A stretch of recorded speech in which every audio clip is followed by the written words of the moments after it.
Pangeran Diponegoro adalah salah seorang pahlawan nasional Republik Indonesia.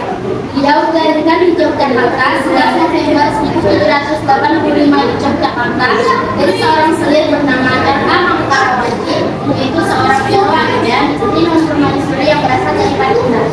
Dia meninggal di pemasingannya di Makassar, Sulawesi Selatan pada tanggal 8 Januari 1855. Ada 69 tahun yang dimakamkan di Makassar. Pangeran Diponegoro adalah putra sulung Hamengkubuwono III, seorang Raja Mataram di Yogyakarta.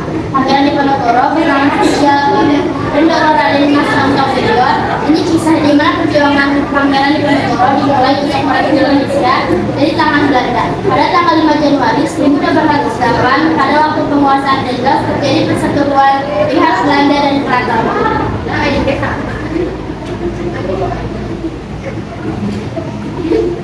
Pokoknya saya ingin pembangunan dari Aceh hingga Pananukan dilakukan secepatnya. Tapi tidak bisa melakukannya sebelum ada keputusan dari pihak keraton. Saya tidak mau tahu bagaimana caranya segera lakukan akses jalan.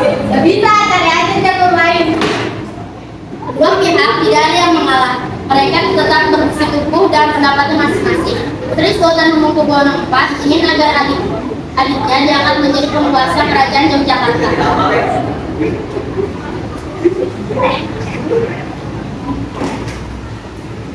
Sistem birokrasi kerajaan mulai kacau.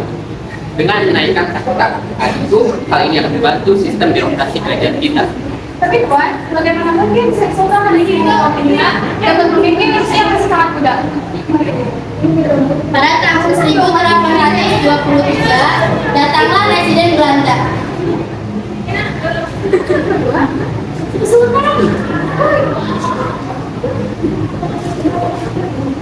Bagaimana jika kerajaan Tuan saya pimpin untuk menggantikan Tuan sampai adik Tuan berumur dewasa?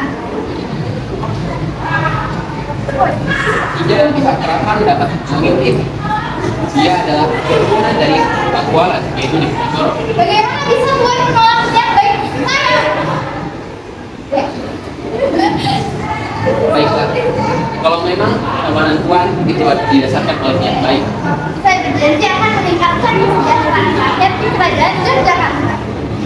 Tuan, Misal tidak menepati janji yang dibuatnya kepada Sri Sultan Hamengkubuwono IV.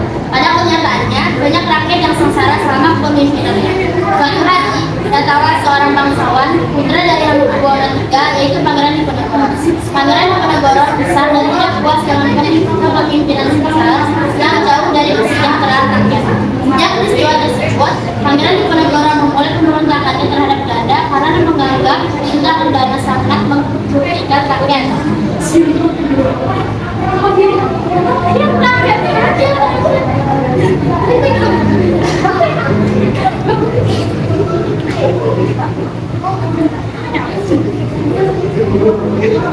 Maaf, kenapa Anda ini tubuh Anda kelihatan kurus sekali, seperti tidak pernah makan.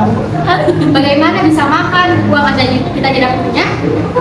Kami rindu dengan kepemimpinan Tuan Sultan Sri Sultan. pemimpin dari Belanda itu jauh berbeda dari Tuan kami. Pemimpin Belanda itu kejam sekali dan tidak memiliki hati.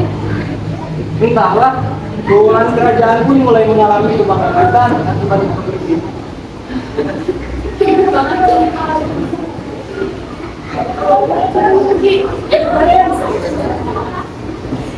Oh itu Alhamdulillah menjaga keraton dulu. Kediaman Pangeran Diponegoro untuk meminta kompensasi. Pangeran Diponegoro segera mencari pinjaman ke seorang pandai dari Tiongkok. Setelah Diponegoro memberikan uang kompensasi kepada pihak keraton, misal menghasut rakyat sehingga Diponegoro memutuskan hubungan dengan pihak keraton. Rakyat merasa mendapat keuntungan juga dari hasil kerjasama dengan Belanda. Diponegoro akhirnya menyatakan perangnya terhadap Belanda. Pas kita pasang dahulu patok jalan raya ini. Apakah kita sudah mendapat izin dari Pangeran Diponegoro untuk memasang patok-patok itu? Sudahlah, apa pedulimu akan Pangeran Diponegoro? Cepat perintahkan anak buahmu untuk segera melakukan pembangunan jalan itu. Pangeran Diponegoro mengetahui akan hal ini. Ia sangat marah karena patok-patok yang dipasang itu mendekati makam keluarga Pangeran Diponegoro. Pangeran Diponegoro marah dan menyuruh rakyat untuk mencabuti patok-patok tersebut.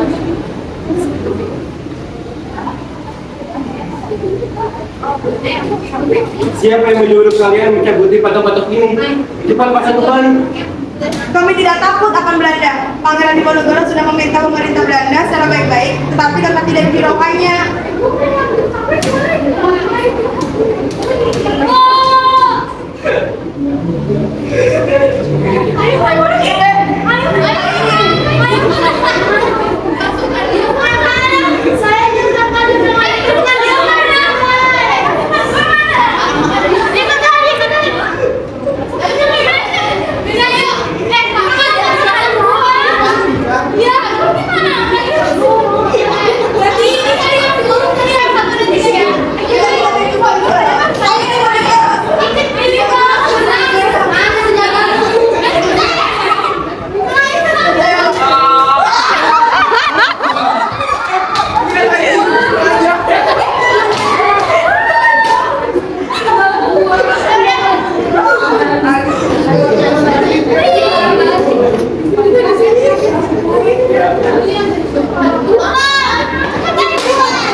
Kemudian Pangeran Diponegoro menyusun siasat perang perencanaan untuk menyerang keraton Yogyakarta dengan mengisolasi pasukan Belanda.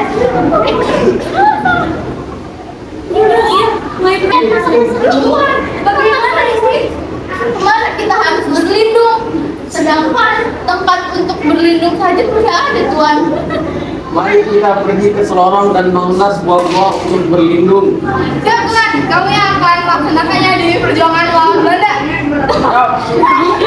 Kemudian Pangeran Diponegoro menyusun siasat perang merencanakan untuk menyerang keraton Yogyakarta dengan mengisolasi pasukan Belanda. Sebagai pemimpin, Pangeran Diponegoro didampingi oleh Pangeran Mangkubumi Ali Banu dan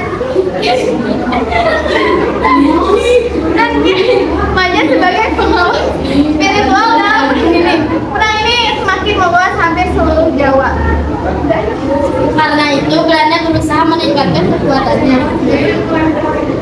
Belanda mengalami kesulitan untuk mengajar Pangeran Diponegoro yang selalu mengisahkan dalam skala kecil dan mendadak. Belanda menawarkan 20.000 real pada masyarakat, pada rakyat yang bisa menemukan Pangeran Diponegoro. Akhir cerita, Pangeran Diponegoro tertipu dengan siasat Belanda dan ditawan di Semarang. Ada